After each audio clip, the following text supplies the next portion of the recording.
జగన్మోహన్ రెడ్డి ఇస్తున్నటువంటి పథకాలు ఏవైతే ఉన్నాయో అవి అందుకుంటున్నారా? సో వాటి వెనకాల ఏదన్నా స్కామ్ జరుగుతోందా అనేటువంటి అనుమానం కూడా కొంతమంది వ్యక్తం చేస్తున్నారు.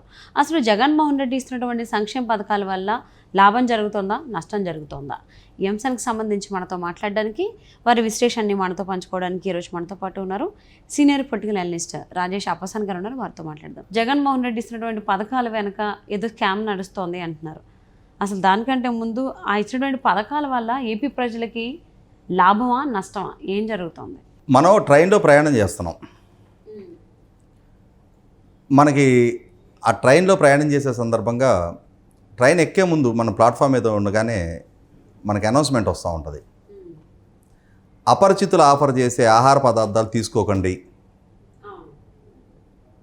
ఎందుకంటే చాలా నేరాలు జరిగినాయి.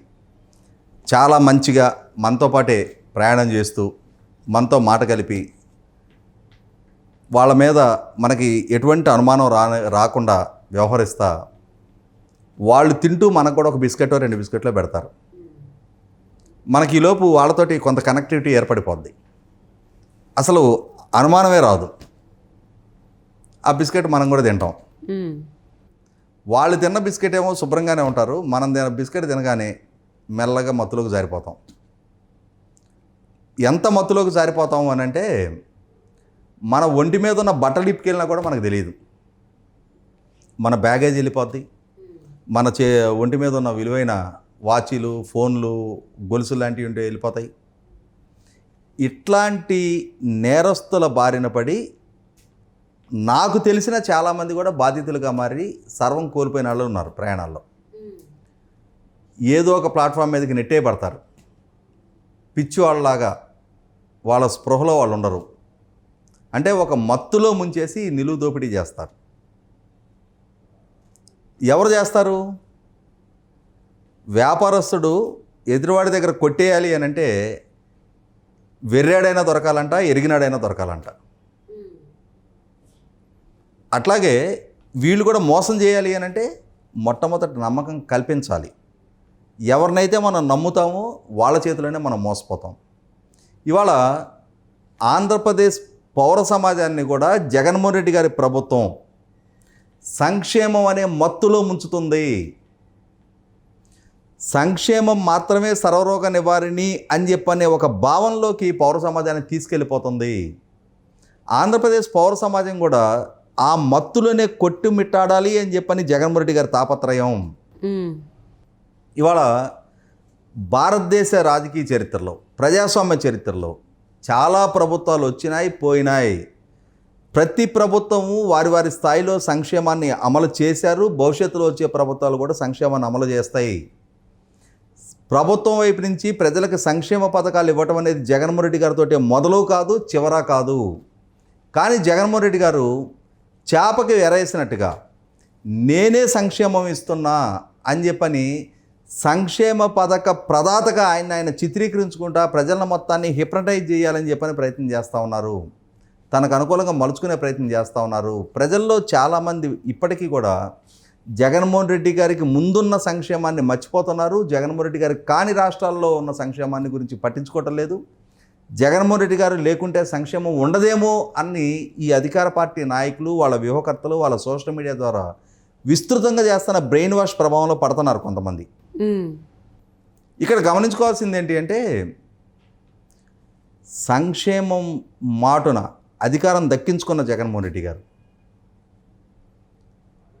ఎక్కడి నుంచో సంక్షేమం ఇస్తున్నారు? వాళ్ళ జేబుల నుంచి ఇస్తున్నారా?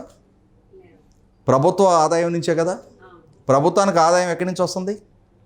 ప్రజలు కట్టిన పన్నుల నుంచే కదా. అంటే ప్రజల నుంచి పన్ను వసూలు చేసి దాన్ని ప్రజలకు పంపిణీ చేస్తున్నారు. ఎంత పన్ను వసూలు చేస్తున్నారు? ఎంత సంక్షేమం చేస్తున్నారు? ఈ వివరం ప్రజలకు తెలుసా? ఇవాళ ప్రతి సంవత్సరం 2 లక్షల కోట్ల పైగా బడ్జెట్ ప్రవేశపెడుతున్నారు. అంటే ప్రభుత్వ ఆదాయాన్ని ఏ రూపంగా అయినా సరే, కేంద్ర ప్రభుత్వం నుంచి రాని, అప్పులు తీసుకురాని, ప్రజల నుంచి పన్నుల రూపంలో రాని, ప్రభుత్వ విభాగాల ద్వారా వచ్చే ఆదాయం కానీ ఏదైనా సరే 2 లక్షల కోట్ల పైగా బడ్జెట్ ప్రవేశపెడుతున్నారు. అంటే ప్రజల నుంచి వసూలు 2 లక్షల కోట్ల పైగా జరుగుతుంది. అప్పు అయినా రేపు ప్రజలే తెరవాలి కదా. దాన్ని పాలకుడు వాళ్ళ ఆస్తులు రాసివ్వడుగా. ఇందులో నుంచి కొంత భాగాన్ని సంక్షేమానికి ఖర్చు పెడుతున్నారు. అంటే 100 రూపాయలు పన్ను నువ్వు కడితే ఒక 20 రూపాయలు నీకు మళ్ళీ తిరిగి ఏదో పథకం రూపంలో ఇస్తూ ఉన్నారు. మిగిలిన 80 రూపాయలు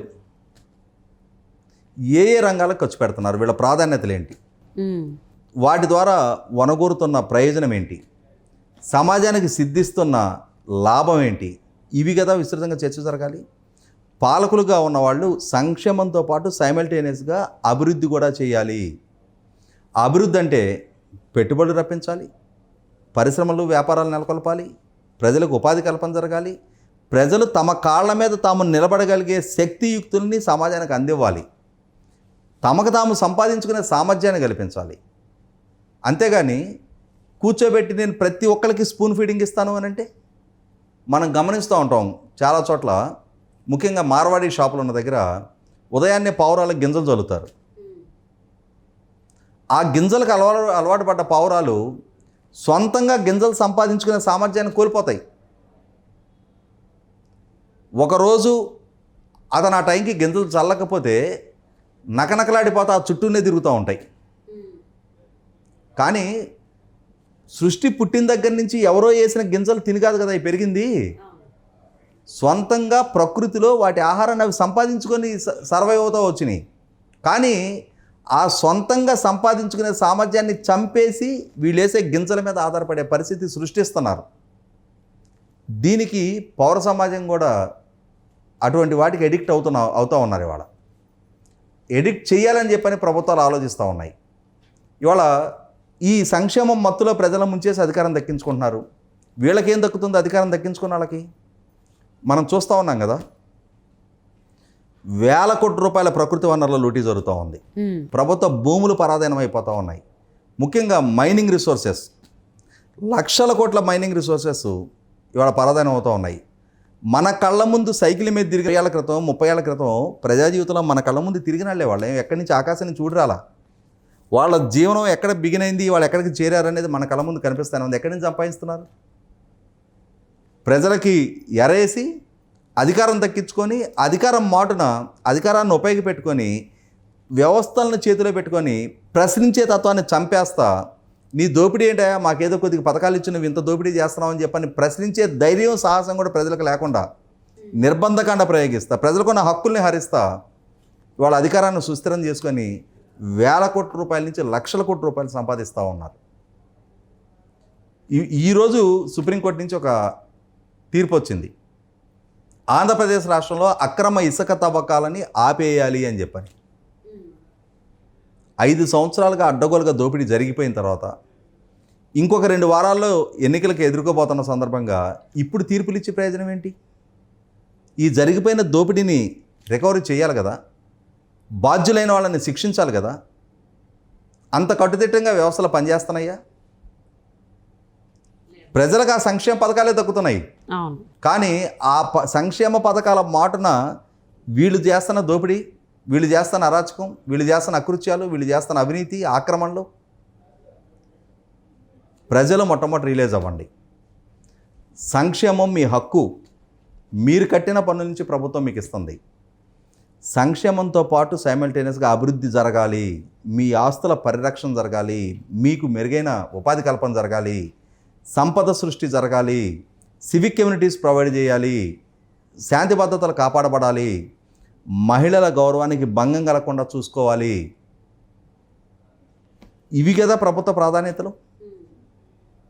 రైతులకి సక్రమంగా సకాలంలో చేనుకి నీరు అందాలి, ఎరువులు సరసంగా దొరకాలి, వారు పండించిన పంటకి గిట్టుబాటు ధర దక్కాలి. ఇవి కదా ప్రభుత్వాలు పరిగణలోకి తీసుకోవాల్సింది. ఇవాళ ఎవరి రెక్కల కష్టం వాళ్ళకి సక్రమంగా ఫలవంతం అవుతుంటే ఎవరు ప్రభుత్వం నుంచి ఆయాచితంగా మేము చేతులు దాచుంటాం మీరు భిక్షేమని చెప్పని ఎదురు చూడరు.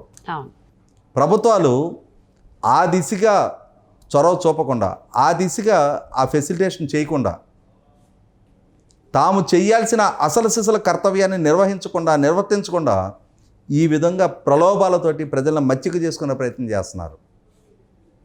గింజలకు అలవాటు పడ్డ పావురం స్థాయికి మనిషి దిగజారితే మనిషి